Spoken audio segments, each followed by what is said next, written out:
Hi, I'm Michelle, and wait, am I the straight-laced psychotherapist? I thought I was going to be the unconventional hypnotherapist and you were going to be the super serious trauma specialist. No, you are going to be the relationship expert, like love expert. And you're going to be the specialist who guides people with down-to-earth techniques for transmuting trauma? Yeah, that's me. Okay, good. I'll be the love expert. I mean, I am the love expert. I think we have this all sorted out. I'm Laura Richer, founder of Anchor Light Therapy Collective. And I'm Michelle Mooney, a therapist at Anchor Light, and this is Holding Ground. Today and every Monday, we've got a little bit of everything for you. Shall we? Yeah, let's do this. Good morning. You are listening to Holding Ground. I am Laura Richer, a licensed psychotherapist and the owner of Anchor Light Therapy Collective in Seattle, Washington. And I am here with my lovely co-host, another licensed psychotherapist and a therapist at Anchor Light, Michelle Mooney. Good morning, Michelle. Good morning, Laura. Good morning to our listeners. It's great to be back after Labor Day weekend. We hope you enjoyed our encore of Summer of Acceptance. Yes. But now we're back with something new in our toxic relationship series. Yes, so we're continuing our series on toxic relationships. So far, we have addressed toxic family relationships, toxic work relationships, and today we're going to be talking about the most important relationship you have in your life. Okay. Which is your relationship with yourself. Yes. And sometimes we can even have toxic relationships with ourselves. Oh, absolutely. Absolutely. And like you said, I think that's the most important one, right? Yes. Yeah. So today we are going to focus on how to have a really healthy relationship with yourself. Maybe start to identify some of the things that you might be doing that aren't so healthy. Mm-hmm. And that's the root of all your relationships, right? Is the relationship you're having with yourself. Yeah. So Laura, let's just start with what a toxic relationship is in general. Let's kind of review that. So I would say that in general, a relationship that is toxic is just one that makes you not feel good. And so we don't have to blame other people or even ourselves and say I'm a bad person because I have some bad habits. But it just if you have practices that are making you feel bad about yourself, that's probably toxic. It's not, it's not in your best interest. Also, any relationship that is not affirming, that you consistently have negative experiences. And again, like I said, it doesn't mean that the people around you are bad people. There just could be, for whatever reason, it's not a good dynamic. And so, Michelle, tell our listeners, how is it even possible to have a toxic relationship with yourself? So we all get having toxic relationships with certain people that we have difficult dynamics with. But what does it look like when you have a toxic relationship with yourself? Yeah. Well, first of all relationships are a reflection of the relationship of yourself, right? If you're having an internal experience, you're probably having that outwardly as well. So if you are making yourself feel badly, then you're really having a toxic relationship with yourself. And that can go into our number one thing that creates a toxic relationship for ourselves is the stories that we're telling ourselves. Yes. So I'm bad, I'm unworthy. And we talk about that a lot, right? But it's so toxic because that becomes part of our being, really. Yeah. And people believe these stories to varying degrees. So a lot of times I will have, when I am working with a client who has a really negative self-image and we're trying to help them reframe that or change that they will say, no, but the stories that I'm telling myself, they are true. I don't have a good relationship. I am physically undesirable in some sort of way. My finances really aren't very good. Whatever the story is that they're telling themselves about, why they aren't good enough, essentially. Sometimes that could be rooted in fact. It could be that your finances aren't in a great place. Yeah, I mean, that can definitely be true, right? You could Yeah. definitely be in a poor relationship, but Yeah. for some reason we're doing those things to ourselves, essentially, and that's where the toxicity comes in. Right. Because we're actually, our minds are always looking for what we believe to be true, which means we are always creating what we see as reality. So if I have a belief that I'm not good enough and therefore I'm not going to have good relationships, there's a really good chance that I won't have good relationships. So in order to shift that, first of all, I have to shift internally my belief system. Right. Because like I said, we're always creating what we believe is the truth. Yes. Yeah. And I think it's important to note, too, that sometimes we know logically, we can say, okay, I'm not that bad of a person, but it's our emotional side of our brain that's, kind of like, hey, Laura, no, you're not, right? There's something wrong here. And that can be really tricky. So sussing that out with clients is really important. Yeah. Yeah. And a lot of it, like I said, is so deeply ingrained into our mindset. Sometimes we just see it as reality and not as something that could be negative. Mm-hmm. Yeah. And it really it will affect every aspect of your life. If you don't feel good about yourself, it's going to affect your relationships with family, loved one, romantic Mm-hmm. relationships. It's going to probably impact your job performance. Mm-hmm. You might find yourself stuck in a job that you don't really want to be in, but you believe you can't do anything better than that. Mm-hmm. Or you might accept being mistreated because you don't believe you deserve anything more. Right. Absolutely. Yeah. Absolutely. So this is a lot of what we do in therapy is we help people develop a healthy relationship with themselves. And Michelle, our EMDR expert, does a lot about in EMDR therapy about addressing negative beliefs. So we talk about EMDR to help process trauma, right? Yep. And negative beliefs are often born out of trauma, right? Yes, Yeah. absolutely. So if we have an environment growing up or in, young adult relationships that really inform and maybe sometimes even reinforce those negative thoughts about ourselves, because let's say you're in an environment where you're constantly neglected, you're going to develop negative self-beliefs of, I don't deserve to be cared for. I have to do everything myself or else it won't be done. So those are some things that can come out of traumatic experiences.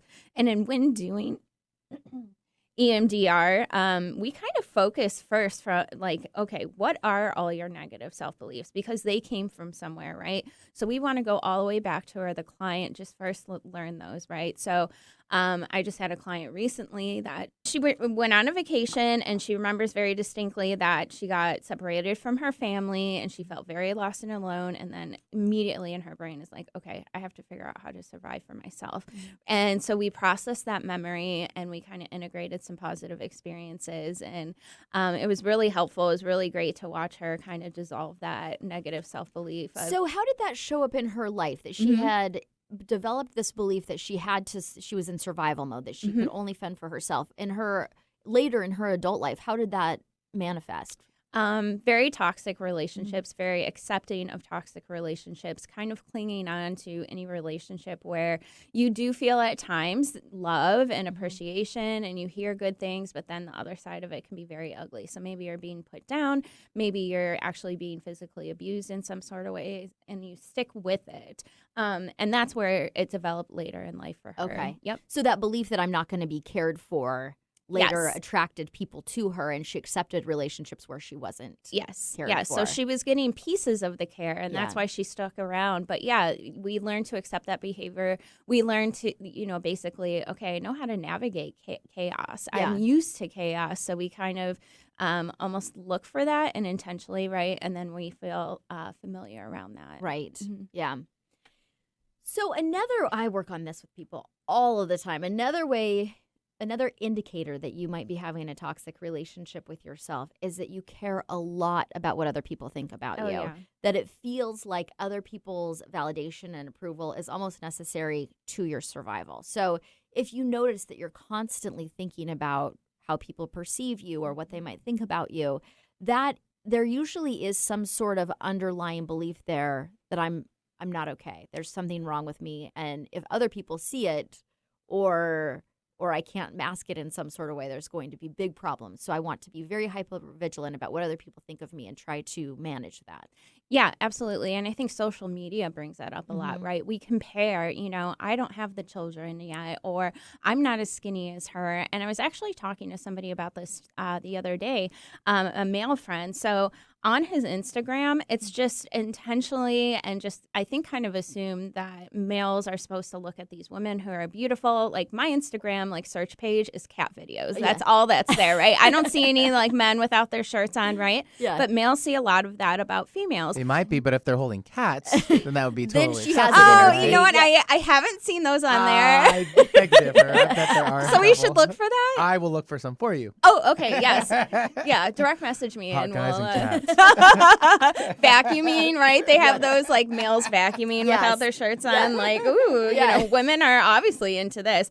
But it sets that kind of precedent of this is what a woman should look like. Mhm. And we see that too, right? So this is the female standard of beauty. And we start to compare ourselves to that, right? Yeah. I'm not that skinny. I don't, have those long eyelashes. And it really makes us feel bad. Well, and I would say men have that too, because the whole, like, all of the fitness stuff on Instagram, which I'm True. all for, like, fitness inspiration and all of those kinds of things can if it's motivating to you, that can be great.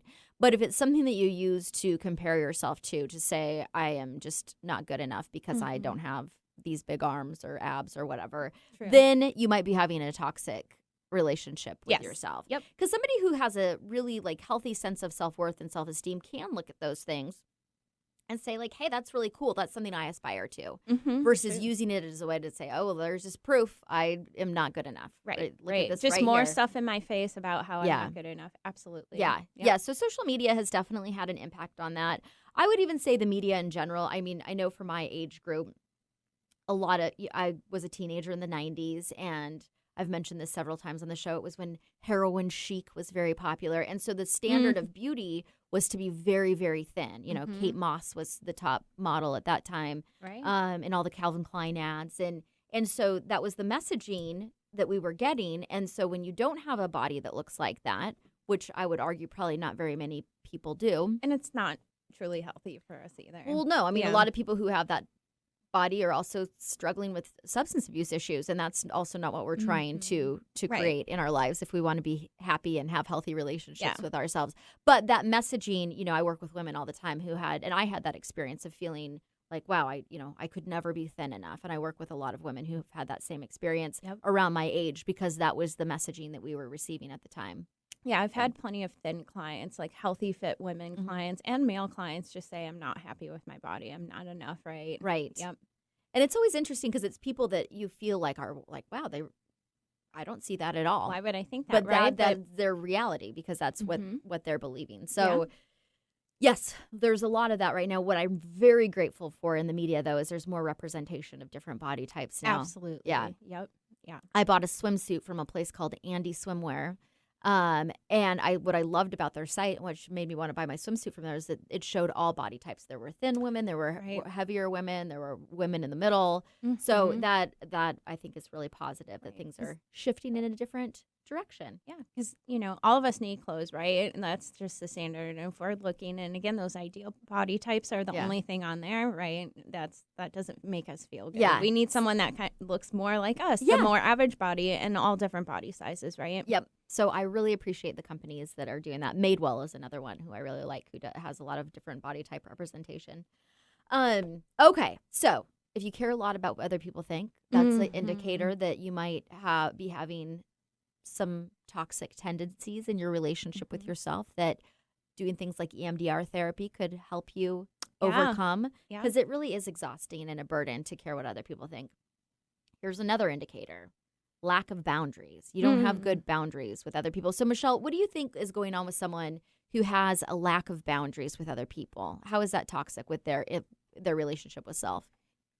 Great question, Laura. So, if we're not enforcing our boundaries, we're letting people in and kind of walk over us that really shouldn't be there. So, great job setting a boundary. We have to remember to enforce those. Those are for us, they're not for the other person. It doesn't matter how they react. But often, let's say an ex is coming back into our lives. I'm going to do better this time. I'm going to treat you better. Oh, okay. Like, I'll give you, the 10th chance, right? And then you don't have that boundary anymore. They're stepping over that. They're disrespecting that. But for some reason, you're accepting that. So why do you think that is? Why do you think sometimes people will just let people, they have I mean, we all have boundaries. Whether we enforce them or not is a different thing. But we all have what is and isn't okay with us. And so we know, hey, this behavior isn't okay with me, but I'm going to allow it anyway. What do you think leads to that?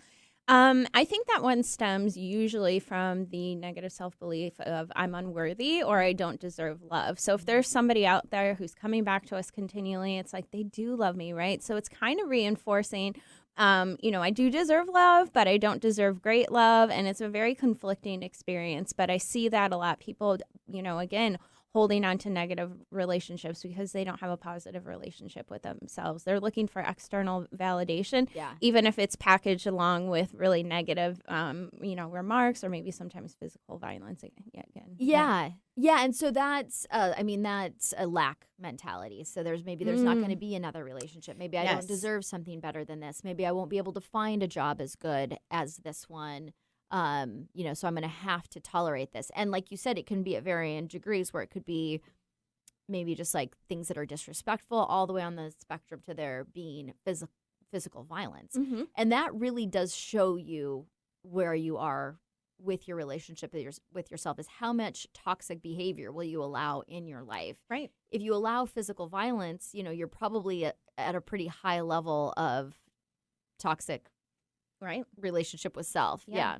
And we may not even realize that, right?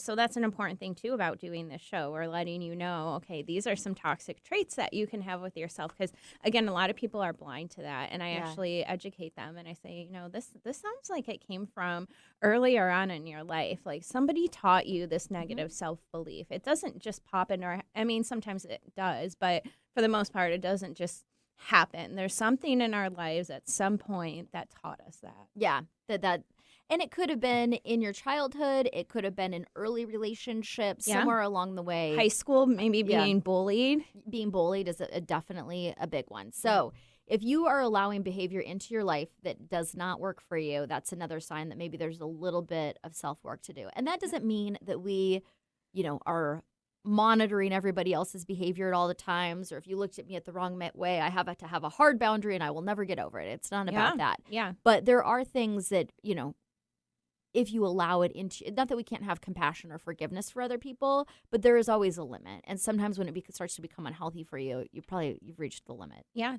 And if we have healthier self-beliefs, it's, I don't deserve this anymore. I deserve to be treated better, and I'm somehow going to leave. And of course, when we get to a situation where there's physical violence or even, severe emotional violence and, disrespect, like you said, it's really hard to get out sometimes because then it becomes a matter of safety. So we're not dismissing, how difficult it is to leave some really seriously negative experiences, because there's more to it than that. But, I've had plenty of clients that are just in negative relationships, and they're, through counseling or EMDR, they finally find a way and some sort of self-awareness, like I deserve better. Reinstalling those negative self-beliefs with positive ones, and getting people to a place where they realize maybe I'm keeping the door closed on other relationships. There are other people out there, even if I'm going to have to be alone for a while. And then people actually become okay with being alone for a while and really selecting the best partner at some point. So that's another indicator of having a toxic, seems such like a strong word. You've got a toxic relationship with yourself, or just even having a semi-negative relationship or negative relationship with yourself,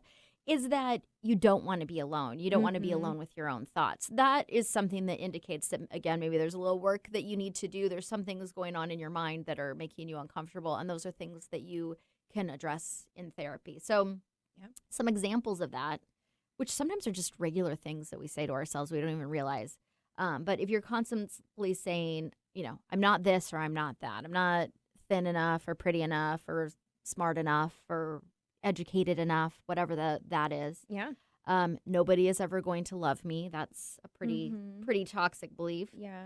I want to do something, but I won't because I don't believe that it'll ever work out. I want to start my own business or try being in a relationship or do something, and I'll go for that promotion, but I don't even want to try because I just don't believe I can get there. That's a great negative self-belief, and I see that a lot, that I'd rather, do nothing. I'd rather not try because, sometimes trying means failure, right? So I want to avoid failure, so I just don't try at all. And think of how limiting that is when it comes to our education, our work life, like you're talking about, even relationships, right? It's just going to be bad, so I'm not even going to try it. Yeah, that there's no possibility that I could succeed. That's a pretty limiting negative belief. Yep. And then sometimes it gets even meaner. Sometimes the thoughts are really mean. My ideas are stupid. I'm an idiot. I'm not good at this. Nothing good can happen. I'm always waiting for the other shoe to drop. Or the last one, and this is what I see a lot, the idea that you just have to hold on to whatever comes your way, whether it's good or bad, because there's probably not going to be anything else. Right. So the bad, I deserve it, or I'm just going to stick with the bad because, like you said, right, who else is going to love me? Who else is going to be my best friend? What other job is going to hire me? And we really get stuck. Yeah. And I do have to say this, and this has been true in my own life, and I've seen this with clients over the years over and over again. I have never seen anyone close the door on a bad relationship or a bad job or something negative happening in their life, and then that was it for them. then nothing else Yeah. came their way. Then it Yeah. was like, oh, you tried to have good boundaries and self-esteem. Well, now you will get nothing. That doesn't happen. It doesn't stay with you, No, right? no. We can really help clients heal from that and Yeah. learn like, oh, I deserve more. And there will be another possibility on the other Mhm. side of that, And if there hasn't been one that's shown up yet, if somebody's listening saying, well, I did it in that bad relationship and a new one hasn't come my way yet, that's probably because there's a little bit more work to do. There's probably still Mhm. something going on within your belief system that it could be blocking what Yeah. you're trying to create Right. in your life. Right. Yep. So, Michelle, what do you think if we just take a little break here? Sure, And when yeah. we come back, we're going to talk a little bit more about how EMDR can help with a toxic self relationship. Right. Thanks for tuning into our brand new show, Holding Ground. You can find us here every Monday morning at 9 a.m. I'm Laura Richer, founder of Anchor Light Therapy Collective. And I'm Michelle Mooney, the co-host of Holding Ground, a therapist at Anchor Light Therapy Collective. Our passion, our one big thing in life, above and beyond love, relationships, trauma, addiction, and healing, our specialty is helping others. Every Monday morning at 9 a.m. Find us online at anchorlighttherapy.com.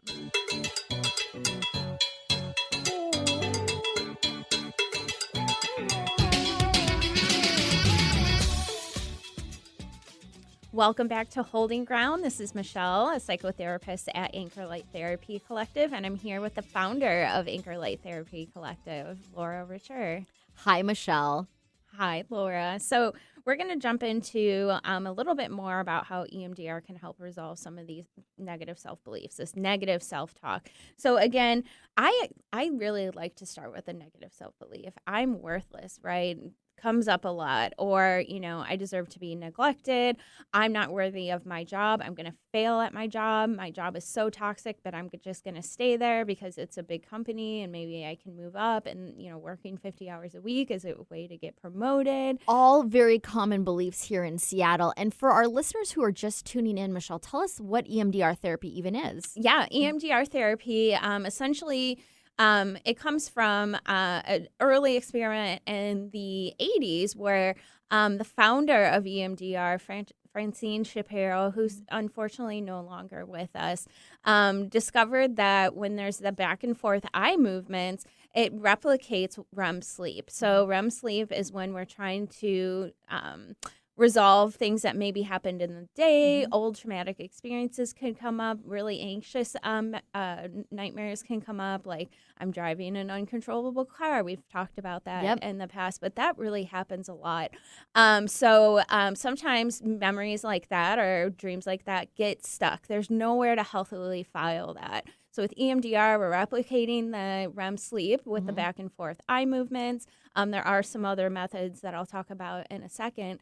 But then we're filing those memories, the traumatic experiences, the negative self-beliefs, coupling them with positive things. So, for instance, Laura, one of the things I would ask you in EMDR is who is your safe person? And that can be a living person, a deceased person, some spiritual figure, anyone that you can really rely on. And then sometimes when I'm talking about the negative experiences, I'll go back and say, what would grandma tell you, right? What if she was there in that memory? And a lot of times clients will say, oh gosh, she would have protected me or she would have encouraged me. So then we're filing that memory with grandma, the positive experience that grandma could have created.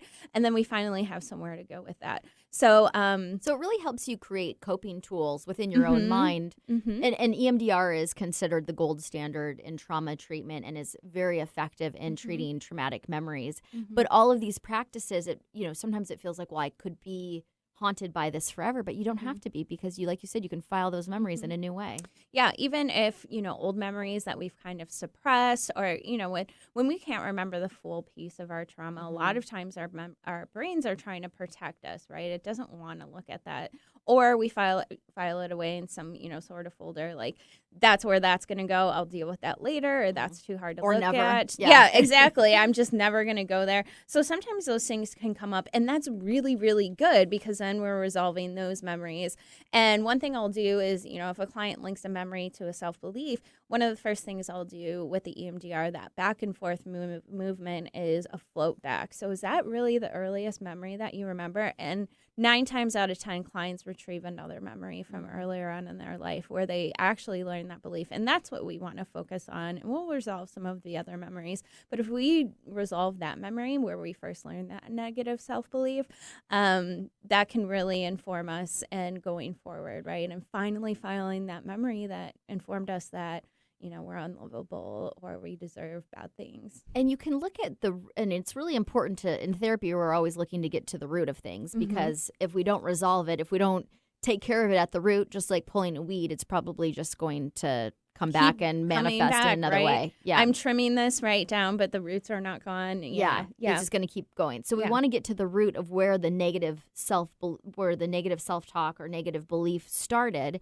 And then in doing that, you can start to reprocess it and look at it in a different way. And a lot of times the beliefs that are rooted in childhood experiences, we can look at those from an adult perspective and go, I was 8 years old. Of course I was good enough. That's ridiculous that I have held on to this belief for such a long time because a teacher yelled at me at school or I was bullied by somebody. Yeah. Yeah, that is really interesting that you bring that up. I think that's really important. So one of the other things that we do with EMDR, so we talk about the back and forth eye movements, but there's other ways we can create that bilateral stimulation. So I think we talked about on other shows, Laura, if I was doing EMDR with you and we were doing eye movements, you would have to keep your eyes open, you would have to follow my fingers, and that can kind of interrupt that memory processing because we want you to close your eyes. We want you to be comfortable.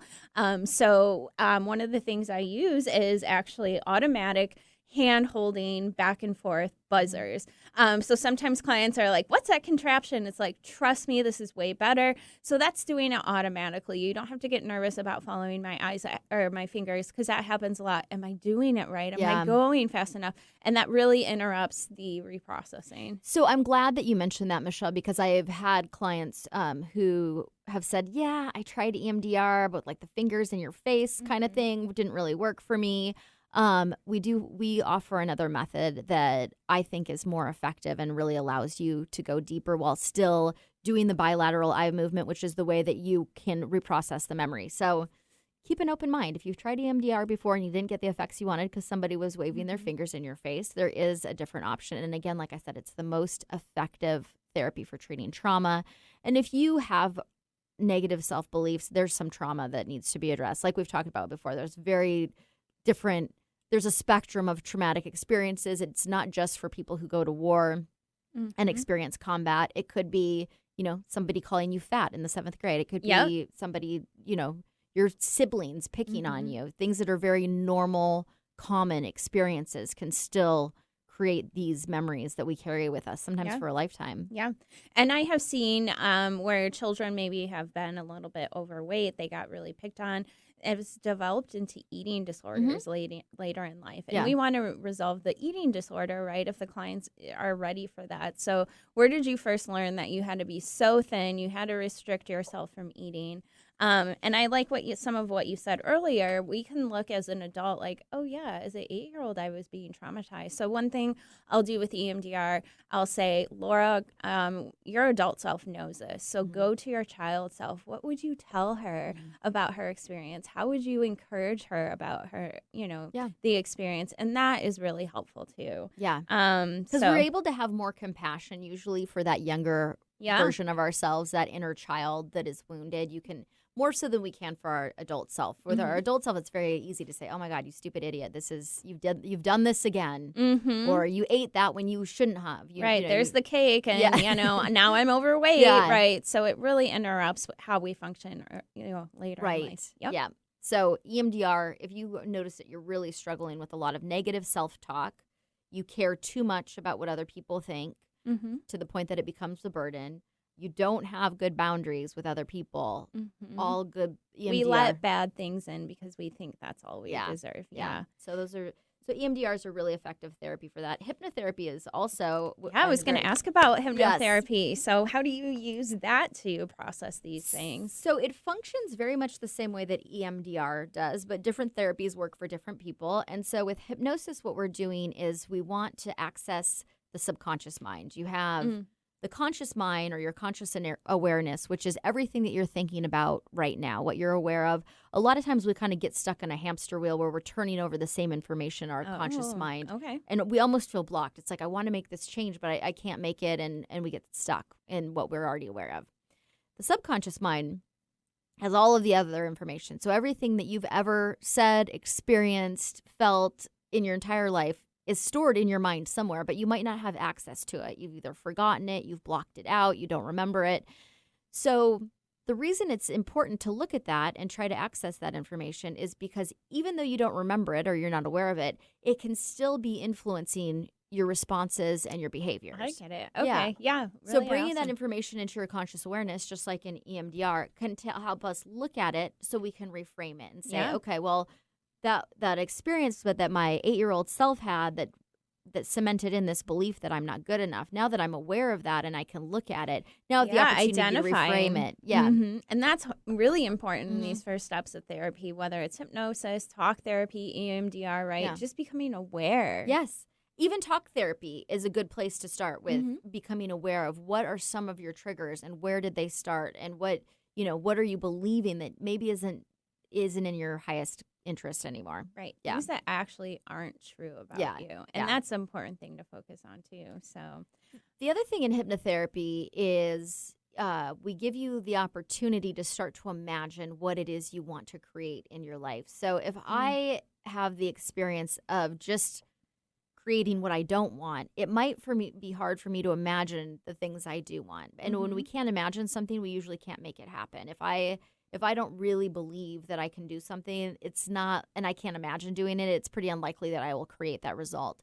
So through the process of visualization, you start to imagine, what would it feel like to have an amazing, healthy self-esteem? What would it feel like if I really loved my body and I was happy with my success, or I believed that I could reach for the next level? What would that look like and feel like? And when you do that, you're starting to imagine a different outcome. And you just naturally can start moving in that direction because now it seems like a possibility. Yeah, that's awesome. Yeah.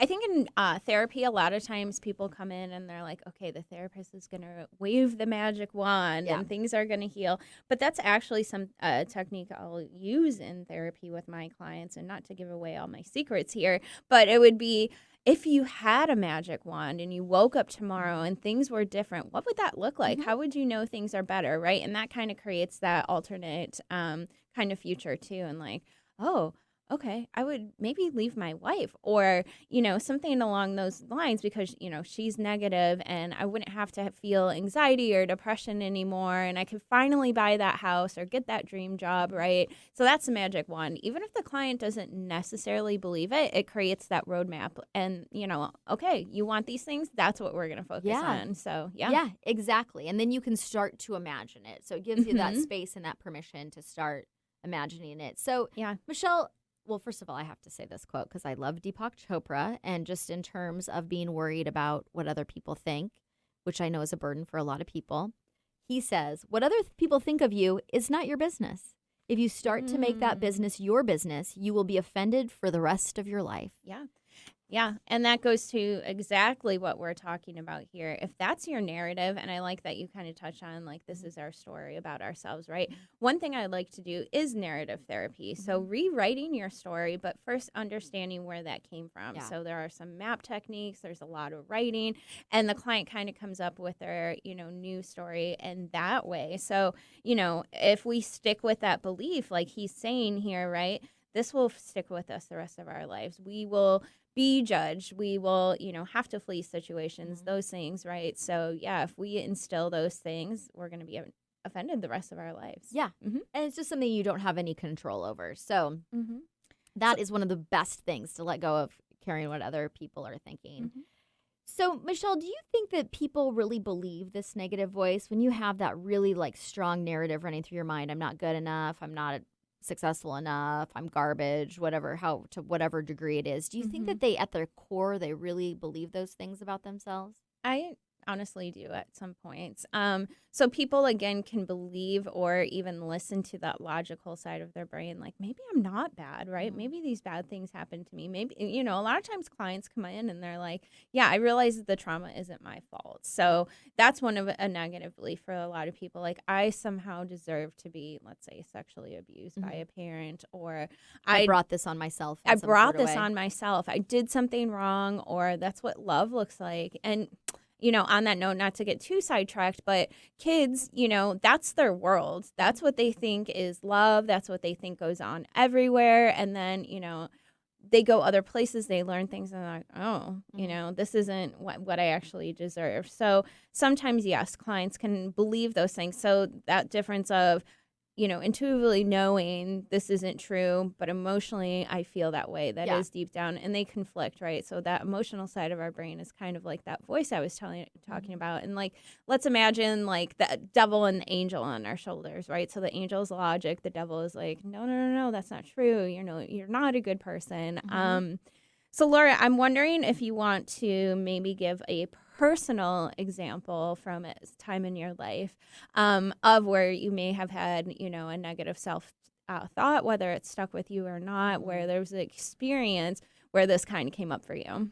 I mean, I'm sure there's several that I could go to. One that I use a lot in therapy as an example with my clients, because it just has really stood out to me throughout my life.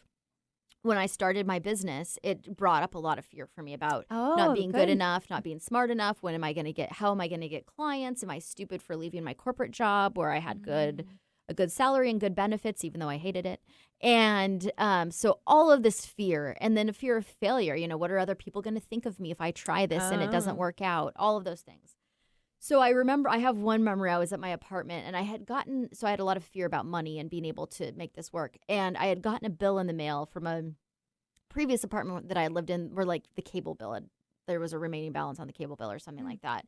And it said, late charge, $20. And then it was like a $50 charge. So it was maybe $70. It wasn't a crazy amount of money. But in that, for whatever reason, triggered me to go, oh my God, this is just proof that I'm going to fail. Well, then it wasn't even correlated to like anything happening in my business, but because my mind was so fixated on that, I started to create this narrative around that, oh, I messed up. I didn't pay this bill on time. Obviously, I can't figure this out. And I could feel the anxiety coming in my body, like coming up in me. I could feel my physical reaction that I was having.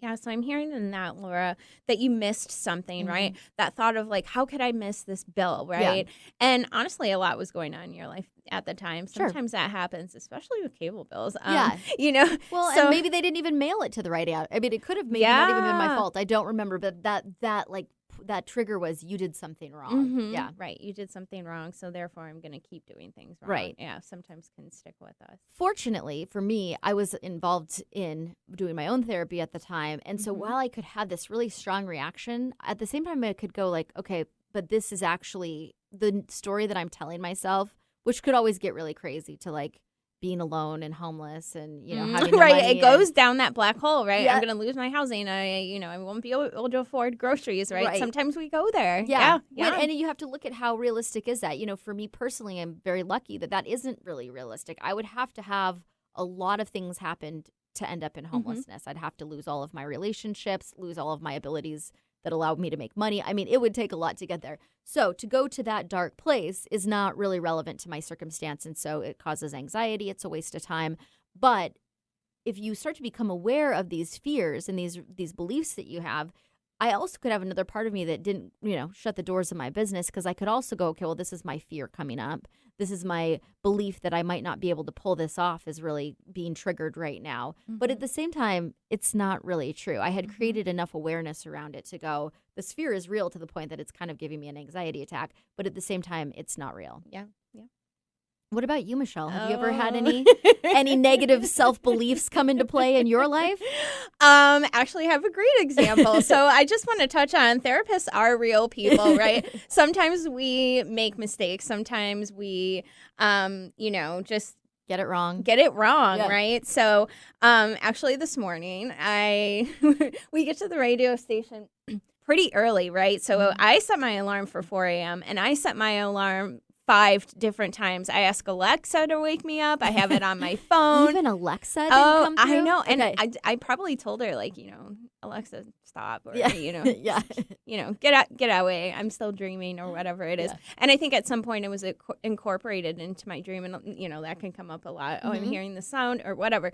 I don't know what happened, but I woke up an hour after we were supposed to be here. So my first thought was, oh my God, it's light out. This finally happened. My I've been greatest afraid. fear has come true. Yeah, exactly. That and missing a flight. Yeah. So, anyway, then my second thought was, oh, Laura's going to be so worried, and then maybe I'm going to lose my job. And so we kind of go down that rabbit hole, and I called you, and some negative beliefs Yeah. were said, right? Like,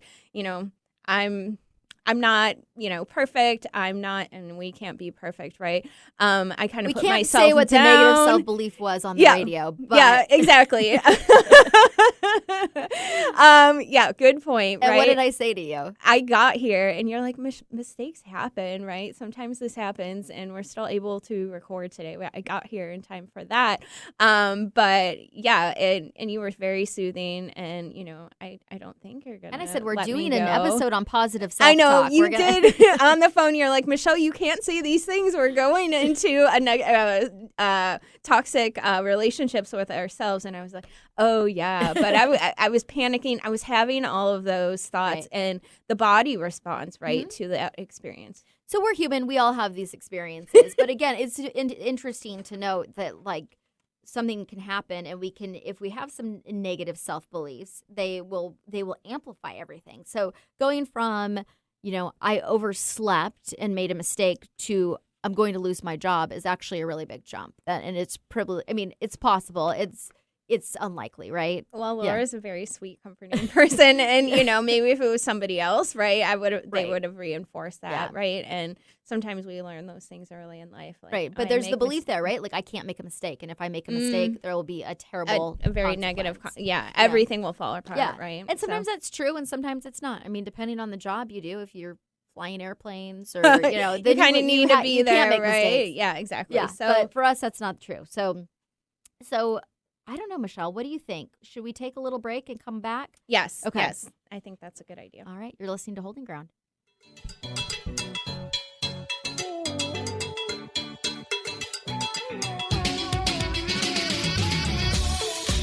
Thanks for tuning into our brand new show, Holding Ground. You can find us here every Monday morning at 9 a.m. I'm Laura Richer, founder of Anchor Light Therapy Collective. And I'm Michelle Mooney, the co-host of Holding Ground, a therapist at Anchor Light Therapy Collective. Our passion, our one big thing in life, above and beyond love, relationships, trauma, addiction, and healing, our specialty is helping others. Every Monday morning at 9 a.m. Find us online at anchorlighttherapy.com. Like us on Facebook, facebook.com/1150kknw.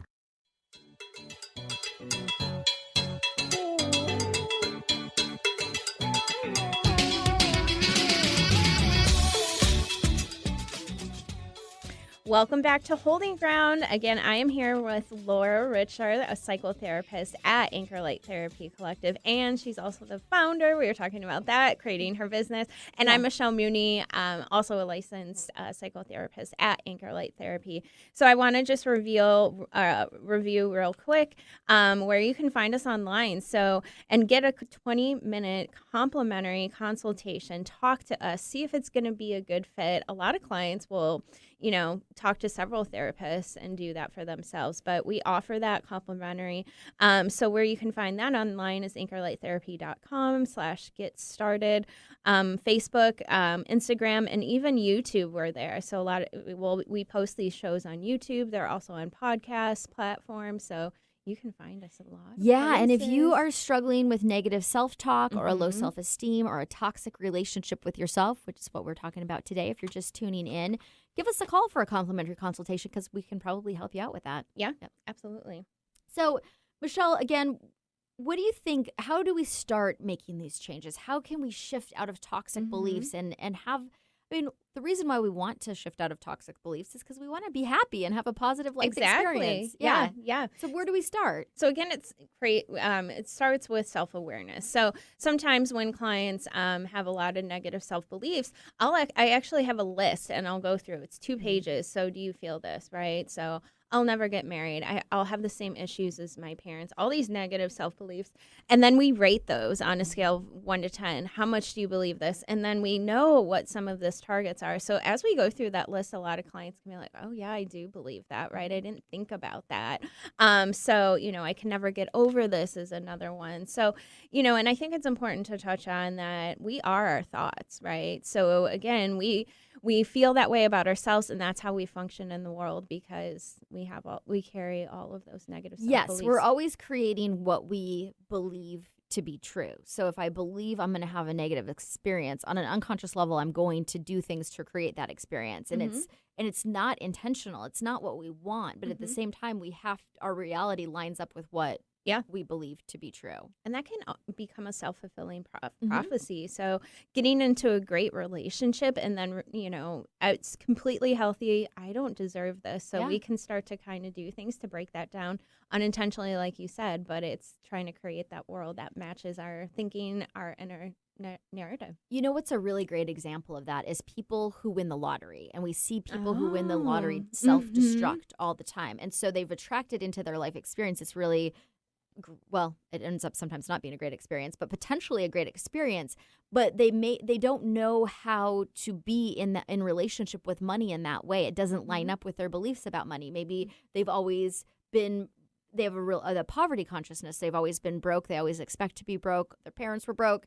And so when a lot of money shows up in their life and it doesn't line up with what they believe, they sabotage it. And they often, have you ever seen the shows about lottery winners? Many of them lose their fortunes within a very short period of time. Yeah, absolutely. There's a lot of sometimes even bankruptcy with lotto winners because they just spend that money or give away that money or something where, again, it reinforms that belief. I don't deserve this. I'm somebody who struggles with finances and now I don't know what to do with all of this. Right. So I think if you don't have good boundaries and you have people coming out of the woodwork who all of a sudden need a loan, your third cousin that lives in a different state, something like that. So that's, that's why we want, because all of us want to win the lottery, right? Or I think most of us what a great experience. But if your belief system is not in a place for you to be able to handle that experience, you will sabotage it, and it won't be intentional, but it most likely is going to happen. Yeah. One thing I want to touch on real quick. So, I mentioned we are our thoughts. So we can kind of get into a trance where we can become cut off or disconnected from others and ourselves. We get stuck in that muck. So not being able to connect, humans need connection. Humans need to feel valued. Humans need to feel love. We need that physical touch. So, but, this initial negative self-belief or traumatic experience, we have that function in our brains, right? That let's say a bear is coming at us, we might run away, we might freeze in that situation. That's how our brains are designed to look for issues. But which we need. It's a survival mechanism. We need to be able to evaluate if there's threats in our environment. Yeah. So we can tend to look for problems, red flags, because that's familiar to us. And that part of our brain, that survival mechanism, actually just becomes flooded, and we apply that to everything. It activates, and again, looking for issues that reinform our beliefs. And that I think is a good thing to point out is the mind is wired to look for negativity. So if you have negative thoughts, your mind is doing what it's supposed to do. Yeah. We want to use the mind for good instead of negative. So, the mind needs to look for threats in our environment, but it doesn't need to be constantly tearing us down, constantly looking for why we're not enough or why we're going to fail. And so you have to figure out how to balance that. But if you have negative thoughts, you're not a bad person. You're a normal person. That's what the mind wants to do. Yeah. We just have to use the mind for our benefit because sometimes an uncontrolled mind can really go off the rails. Yeah. And I just want to touch on real quick. Sometimes, we develop coping mechanisms to either not think about these thoughts. They are really harmful. So sometimes, let's say we're overweight. We don't take care of ourselves. We get into a point of I'm already here, right? So I'm just going to keep maybe eating too much. And, either eating where we're overeating, restricting eating, that can become definitely a symptom like we were talking about earlier. Also substance use, process addictions where, maybe we're spending too much gambling or, maybe we're having too much sex or, in relationships with the wrong people. All of those things where we're not truly taking care of ourselves can really come up. Yeah, and so we use those as coping mechanisms to relieve ourselves from our negative thoughts, but then all they do is create more negative thoughts. Yeah, Yeah. absolutely. And it gets yeah. you stuck in that hamster wheel of going through the same experience that you really desperately want to get out of. Yeah. And So- those another side effect that comes out of that is shame, right? Yeah. So I am overweight. I'm going to keep eating, and then we feel really crappy about ourselves later. So shame is the number one thing that really comes out of these beliefs. Right. And so using numbing behaviors to manage them is, while it's effective in the moment, is not effective long term.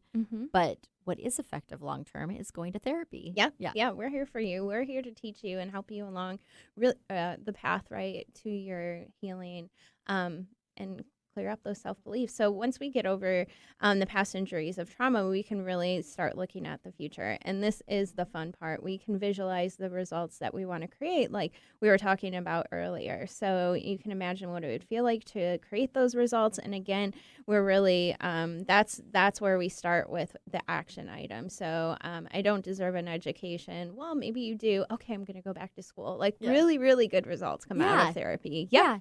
Yeah, and where did you decide that you didn't deserve an education? Who told you that? Or who were they to decide that? Is any of this even valid? So really digging in, finding out the root of some of these things are, so that you can actually look at them and say, do I even need to believe this anymore? I don't know of any examples where somebody has formed a limiting belief that is actually offering them some sort of benefit. Yeah, and I think, again, we want to touch on education real quick again. I started graduate school to become a therapist more than 10 years after I graduated from undergrad. I was in my early 30s, and so it's totally, start again if you need to. Laura, we met in a graduate program. I was in my late 30s when I started graduate school. I had been out of school for a long time. But yeah, there's...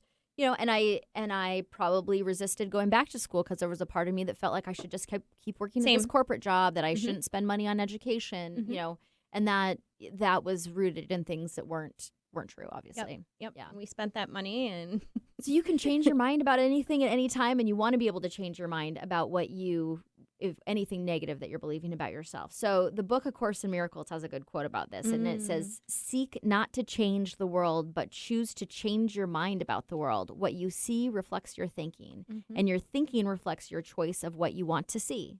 Yeah. So again, the mind is always looking for what it believes it's true.